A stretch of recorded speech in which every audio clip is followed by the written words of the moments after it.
Republican, it's okay to screw everyone, just don't say uterus. Send our kids to war while watching your investment soar, but don't say uterus. Taking bribes and using me is awful. That cats pay for your campaign, that's lawful. You can take our rights away and torture folks, that's still okay, but don't say that word. No guns for Planned Parenthood, you take all rights if you could, but don't say uterus. You think abortion is a sin, but what's that fetus growing in?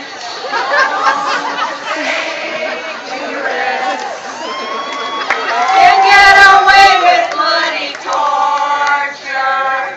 We know where you were when the stork crushed you. Thanks for looking out for us. We'll stamp our feet and make a fuss when we say that word. This is a dirty word to say the U word. That's absurd. We'll say uterus. Sing it strong and sing it loud. It's part of us that makes us proud. So we'll say uterus. We're not ashamed to call our marks their right names. We're just ashamed of men who play these mind games. So end the war and feed the poor. Do what you were elected for and shout out that word. Uterus, uterus, uterus, uterus, uterus, uterus. Everybody. Uterus, uterus, uterus, uterus, uterus, uterus, uterus, uterus. We love uterus. Just the women. Uterus, uterus, uterus, uterus, uterus, uterus, uterus, uterus. We love uterus. Just the men. Uterus, uterus, uterus. Help them out. Uterus, uterus. Can't say what it's good anyway. Just try. Last time, everybody. Uterus, uterus, uterus, uterus, uterus, uterus, uterus. Pull it down. We love uterus.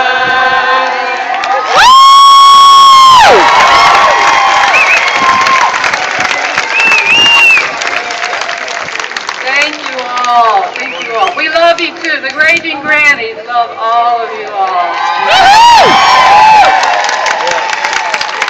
We wrote this next song just for this wonderful event. Some of you have the chorus on paper. Everybody, please join us.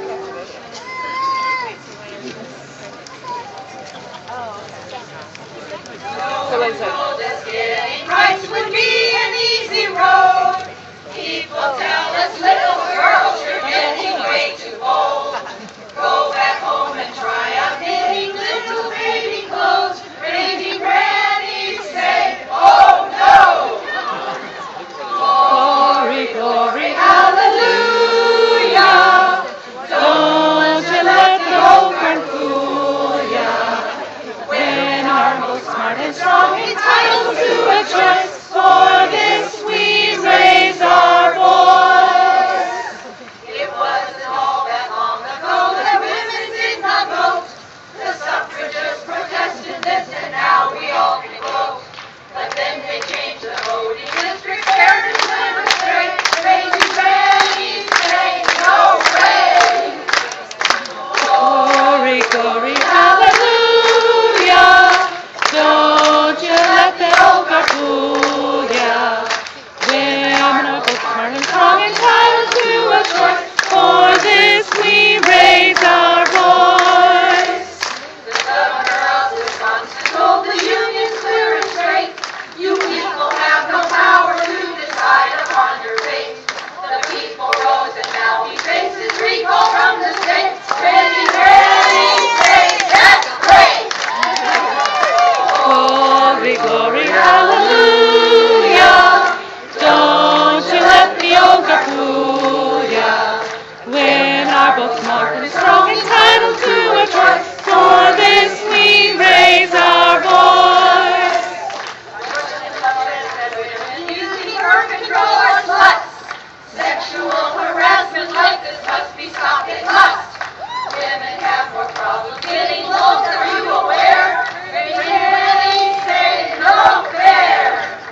a choice. For this we raise our voice.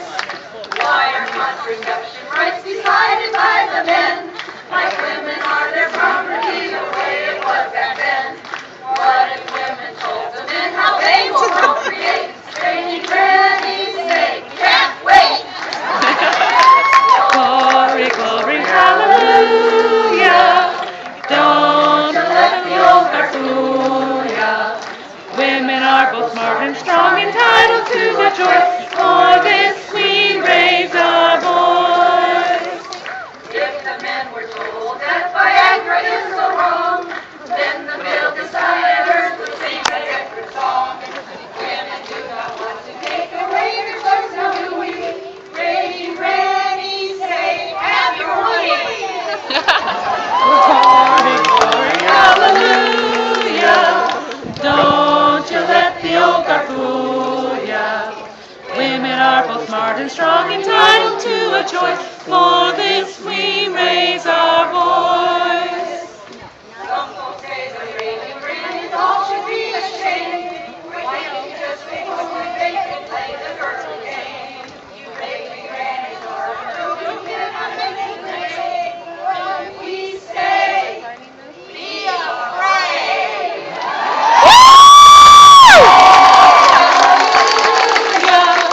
Don't you let the old guard fool ya. Women are both smart and strong, entitled to a choice. For this we raise our voice.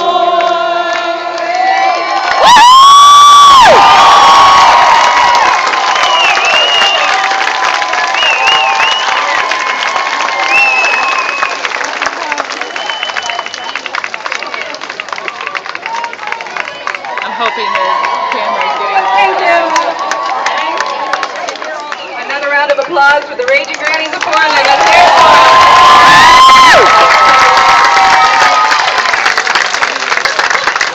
I have a quick question for you.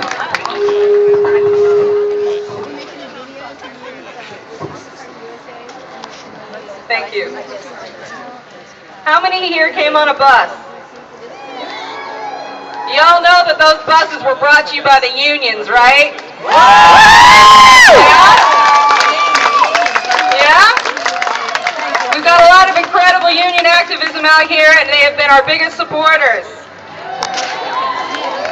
We have an AFGE brother from local 2308. I just wrote it down. 2302 from Kentucky who flew in. He's been organizing from over there, helping out with the rallies all over the United States. His name is Kim Clark.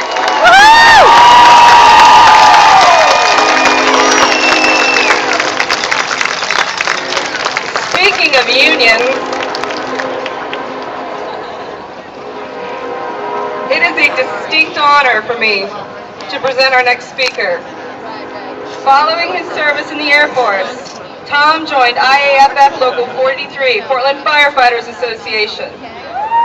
He served as Secretary, Treasurer, and ultimately President of IAFF Local 43, Oregon's largest firefighters localist, lobbyist, Vice President, and President for the Oregon State Firefighters Council, International Association of Firefighters Field Representative, and Senior Policy Advisor to Governor Kulongoski until 2005, when he was elected by unanimous acclaim President of the Oregon AFL-CIO.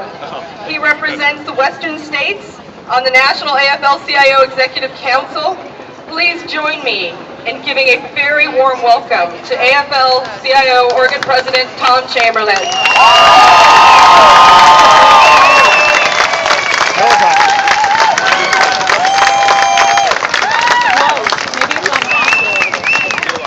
Good morning, my sisters and brothers. When I looked at your lineup of speakers today, former Senator Margaret Carter and Secretary of State Kate Brown and the others, I noticed I was one of two men speaking, and I got to tell you, it made me a little nervous. And I don't usually write prepared remarks, but today I did. And I want to thank you for inviting me to come and speak to you today on what is the symbol of power in this state, the People's House, on the steps of the state capitol. And as I prepared these remarks this morning, putting pen to paper, okay, get real, finger to key, I was watching television and reading the paper and scanning the blogs. You see, I'm a multitasker in the morning. But it doesn't take a rocket scientist to understand that there are some in America that want to turn back the clock. They want to turn back the clock to the end of the 19th century, where only those with wealth and power can afford the education to ensure the future for their children. An America that turns its back on poor and senior citizens and disabled folks, that attacks workers and their rights and the unions that represent them. And in state after state, we see legislation passed that denies citizens the right to vote. Let me ask you, what is more fundamentally American than the right to vote?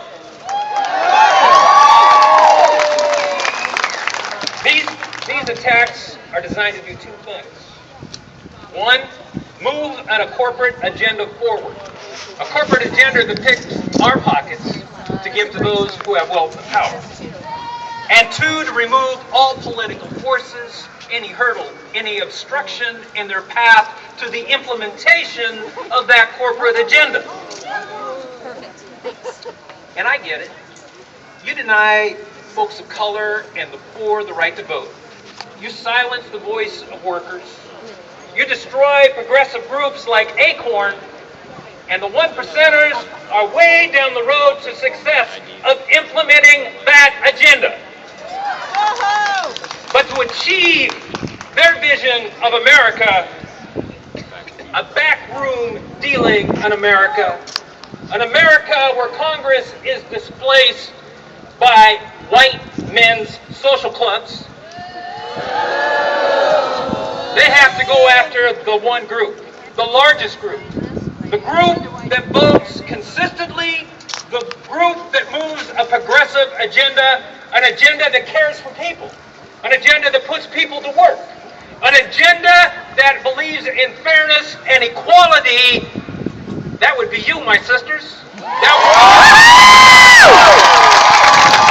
understand you have the power to put this nation back on track. To elect a Congress where 31 senators wouldn't dare vote against legislation that prohibits abuse or punishes abuse of women.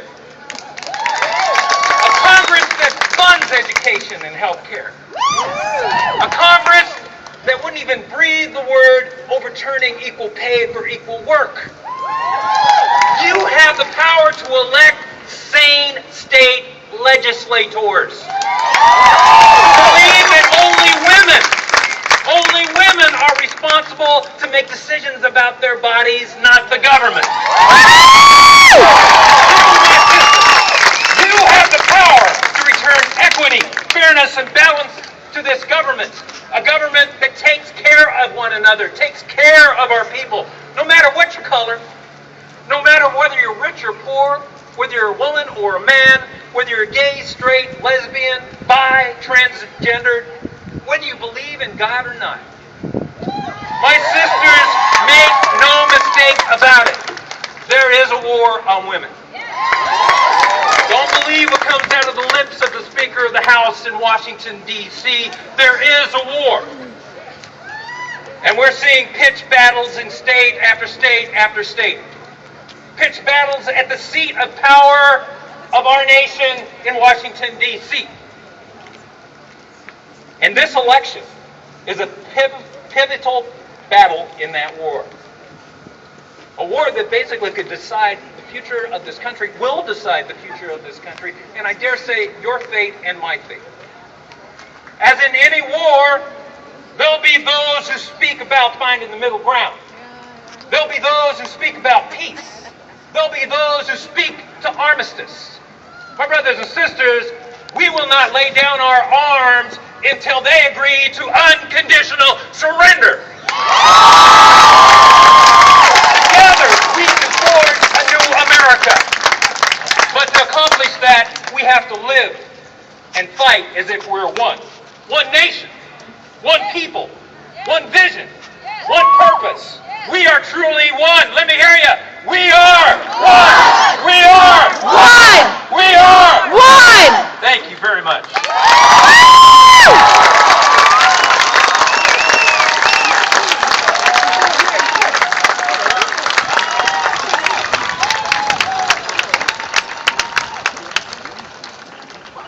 So when our equal rights are under attack, what do? Stand up, fight back!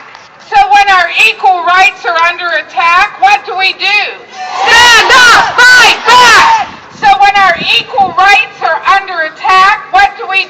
Stand up, fight back!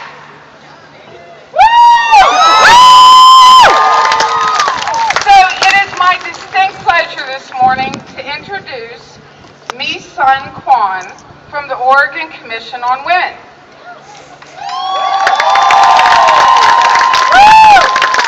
Mi Sun is finishing her undergrad degree in political science at PSU.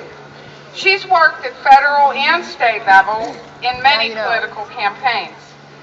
Mi Sun is passionate about women's rights, and she's a women's advocate. She also mentors high school women, supporting them to reach their full potential. Ladies and gentlemen, Mi Sun Kwon from the Oregon Commission on Women.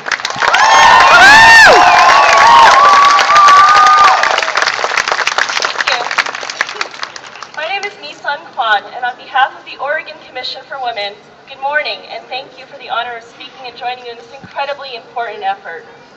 Our commission was legislatively established in 1983. Comprised of volunteers across the state, we strive to work toward equality for women. This year, we are particularly focused on an issue that affects not only women, but our families and our households across the globe, nationwide, and here in our backyard: pay equity.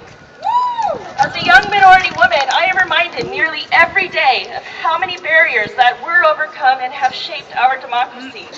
And yet, I find it difficult and sad conceptualizing just how far we have yet to go, especially knowing the countless women and leaders before my time who fought tirelessly to ensure our property rights, and that we were no longer legally defined in the state as property, and our rights to our earnings.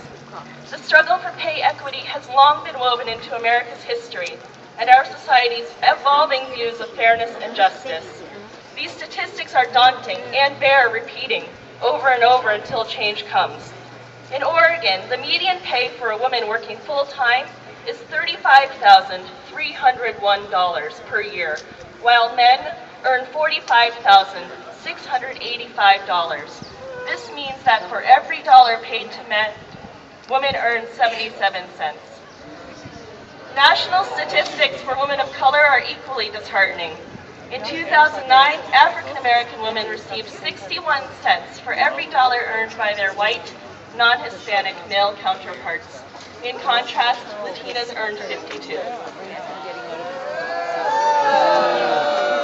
Despite Congress's passage of the Equal Pay Act in 1963, making it illegal to pay men and women different wage rates for equal work on jobs requiring equal skills, progress has been slow, and this problem has persisted across generations.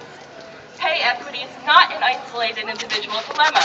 Accumulated wage gap reduces retirement income of women, and in turn, assets reserved for health care and other necessities. As a soon-to-be college graduate, I think of my colleagues as we enter the workforce. While education helps overall, it does not shield us from the unfair burden of unequal pay. The lifetime loss to salary for a woman with a high school diploma is $300,000. And more than double that, at $700,000, is the loss incurred by women who have worked hard toward our advanced degrees. During our prime earning years, the career wage gap for a woman with bachelor's degrees spans across states at disparities ranging from, at minimum, $500,000 to more than $1 million lost over a 40-year career. Simply put, women with professional degrees earn 67 cents for every dollar paid to men with professional degrees. Women with doctoral degrees earn less than men with master's degrees. Women with master's degrees earn less than men with bachelor's degrees. But what do all these bleak statistics mean? Well, how about what it could mean if equal pay became our reality? In Oregon, if the wage gap were eliminated, as the National Partnership for Women and Families points out, it would mean 79 more weeks of food, 7 more months of mortgage and utilities payments met, 13 more months of rent, 32 more months of family health insurance premiums, or 2,534 additional gallons of gas. In its role as advocate for women across our state, the Oregon Commission for Women recommends 4 strategies to close this gap. 1. Qualified women must have access to education, jobs, and promotion opportunities. Colleges, universities, and employers must take steps to ensure that women receive equal consideration for positions for which we are qualified. 2. Employers must make a robust, good faith effort to comply with fair pay laws. 3. Women need to stand up for their legal right to equal pay. In a tough economy and regardless, standing up can be difficult, but our voices matter. We must hold employers accountable by looking for positive signs that prospective employers pay men and women equally, written pay and benefit policies, job descriptions, and clear evaluation procedures. And lastly, legislation that addresses this problem puts gender wage gaps on equal footing with other forms of wage discrimination. It holds employers accountable, protects us, and lays the foundation for future women and girls to truly be at the same level as our male partners, friends, and neighbors. Studies have shown overwhelming public support for pay equality. Let us move forward and tangibly improve our efforts to compensate women in our communities who work at least as hard as our men. Our families and our communities and everyone will benefit. Thank you.